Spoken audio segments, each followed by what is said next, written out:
నమస్కారం, welcome to 108 news Telugu. నా పేరు గౌరీ. ముందుగా బులెటిన్ లో హెడ్లైన్స్. ఉస్మానియా ఆసుపత్రి నిర్మాణానికి శంకుస్థాపన చేసిన సీఎం రేవంత్. 16,347 టీచర్ పోస్టులు. సీఎం చంద్రబాబు కీలక ప్రకటన. 10 ఏళ్లలో విదేశీ జోక్యం లేనిది ఈసారే. విపక్షాలకు మోదీ చురక.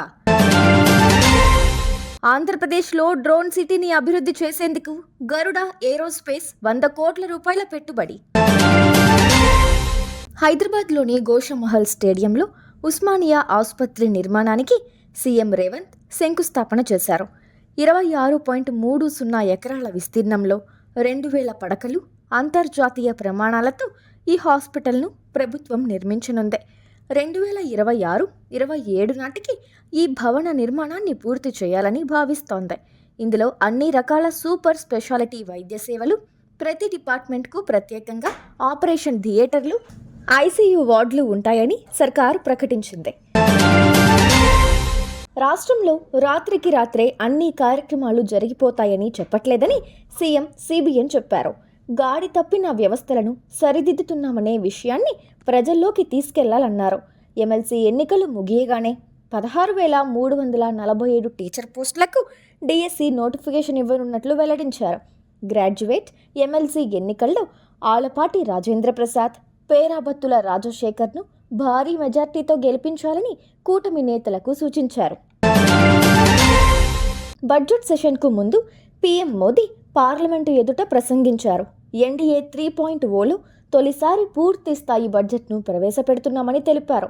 సిద్ధి బుద్ధి ప్రదే దేవి, భుక్తి ముక్తి ప్రదాయిని, మంత్రమూర్తయే సదాదేవి, మహాలక్ష్మి నమోస్తుతే అని అమ్మవారిని స్తుతించారు.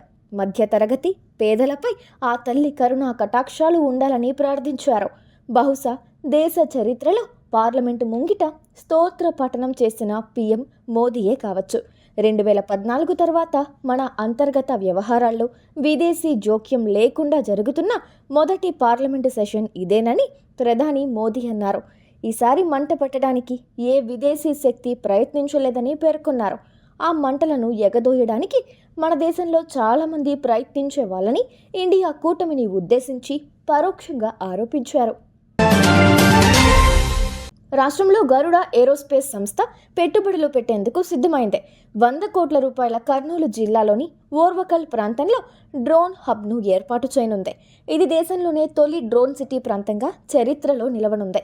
ఈ హబ్ డ్రోన్ ఆవిష్కరణలకు, పరిశోధనలను ప్రోత్సహించడానికి, డ్రోన్ టెక్నాలజీలో భారతదేశాన్ని ముందంజలో ఉంచడానికి ఉపయోగపడుతుందని గరుడ ఏరోస్పేస్ ఒక ప్రకటనలో తెలిపింది.